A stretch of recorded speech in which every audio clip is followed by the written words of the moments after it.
Welcome to another edition of Behind the Scenes at CSI. I am your host, Nick Durst, and today we are going to go behind the scenes with parking services. Let me welcome in our special guest today here, Mike. Mike, tell everybody what your role is and where your office is and what your office does. Sure, welcome. Good afternoon, everyone. Welcome to CSI. I'm the Parking Enforcement Supervisor, and we're over here at Building 3A, which we handle parking and dolphin cart as well as parking permits. If you need a student ID, faculty, staff, you would come to Building 3A to obtain that. Or as far as permits, if you're parking on campus, whether you're a visitor, whether you're a student, faculty, or staff, you do want to make sure you have the proper permit to park on campus to avoid any ticketing. We do issue warnings, so the campus is pretty generous and fair. We don't issue citations right away for that. So if you do not know the rules of parking on campus, we leave very helpful blue postcards with all the information you would need to park on campus. So make sure you guys read these if you do get one of these on your vehicle. Yeah. So how do the parking towns work? Do you get a year passes per semester? How does it work? Okay, so parking depends. It works according to, what's your business on campus. Whether you're here part-time, you might want to obtain a daily permit. We offer a variety of different permits. As far as daily, if you're a visitor, you want to make sure you obtain a visitor's pass. If you're a student, you want to make sure you have a student permit. If you're a faculty or staff, you want to make sure you have a staff or faculty permit. So in order to park on campus, you do need permission, you do need a permit. And we leave those helpful blue postcards for you guys. So either you can read them or we leave them with a number as well. You can call our office if you don't have time to come in person.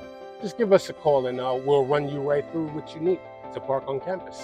All right, so obviously you mentioned it, parking enforcement, that's your job. Yes. So let's go for a ride along here. We'll enforce some parking. Yes, sir. So we'll show us off your vehicle here. You have the club car, Okay. Yes, sir. golf cart. So we'll get in and we'll start driving. All right, and away we go. Yes, sir. Here we go. Here we go.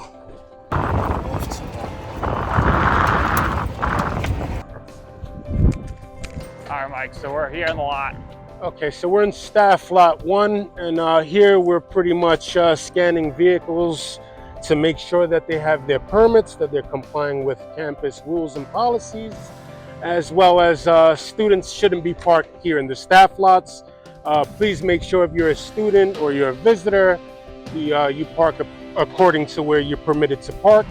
What we do is we use a scanner and everything is digital. No more stickers on the vehicles, which is pretty cool. You don't have to have Makes that. things a lot easier. Yes, sir. So, and what I'll do is I'll take my scanner, I'll go towards the plate, I'll scan real quick and just make sure that they have a permit and that they belong in the lot. This one's a faculty and staff. Obviously, it's good. So I'll pretty much do this with a team of 2 other guys, and we're working from 9 to 8. You do need a permit to park on campus, whether you're a student, faculty, or staff. It goes for everyone.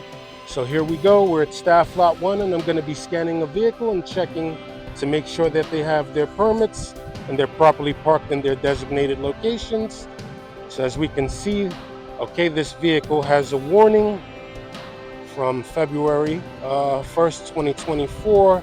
They didn't get the permit yet, so they only have 1 warning, so I'll be issuing a second warning to them. So here we go. I'm going to issue a second warning.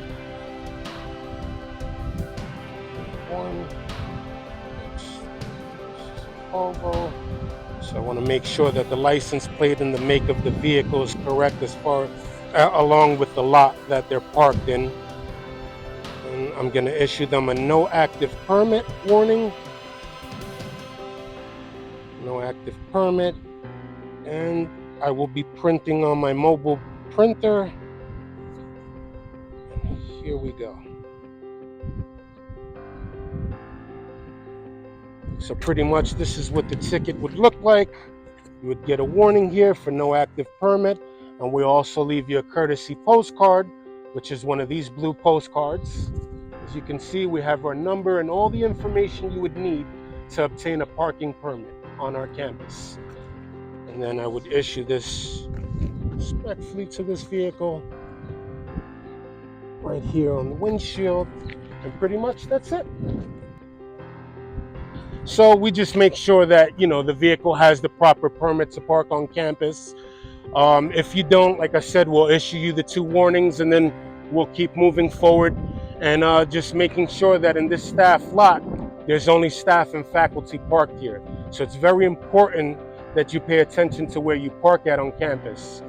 So would you say there's any particular lot that has the most offenders that are coming in without a permit? Yes, we have lots 1, 2, and 3 that get pretty busy. All right, right by the campus center. Right? Yes, sir. So, you know, we have a lot of students that tend to park there, and my job is to maintain fairness in the parking lots. As far as if you don't belong in a handicap, please don't park in the handicap, because there's people with disabilities that really need them. And as far as like the no parking zones, the fire lanes, loading zones, if you don't have the proper permit to park there, please do yourself a favor, do not park there. You will be issued a citation for it. There are no warnings for direct parking violations. You only get 2 warnings for permits. If you don't have a permit, then the campus is courteous. We give you your 2 warnings. And whether, you know, you've gotten warnings in the past, we issue a set of new 2 warnings every new semester. So I believe the semesters are in January 31st and August 31st. Those are our 2 main semesters. And we go into grace periods as well for those 2 semesters. We issue warnings, and for the month, we don't issue tickets. So, you know, we give you guys more than enough time to, you know, get down to our office, or even call. If you can't get down, you can call our 718 number or access us through the internet and find out what you need for as far as parking on campus. All right, Mike, this has been great. Thanks for taking us along with you. Mike, you do a great job. You're out here, rain, yes, sir. Snow, sleet, hail, doesn't matter. You're going to Yes, be sir. out here. Last question for you. Is there any particular weather that you would say is maybe more challenging for you to do your job? Would it be the really hot days, the rain, the snow? What would it be? I would say more the rain, because the rain, it just, you know, it's pretty hard to work in the rain. You know, you can't really see too much, and then to type on these gadgets are pretty hard. And yes, it's not fun working while you're wet. Yes, All sir. right, Michael, we appreciate your time. Everybody, make sure you get your parking permits. Yes, and please. Mike, thank you for walking us through what you do. Thank This you. has been another episode of Behind the Scenes at CSI. And off Mike goes to the next lot.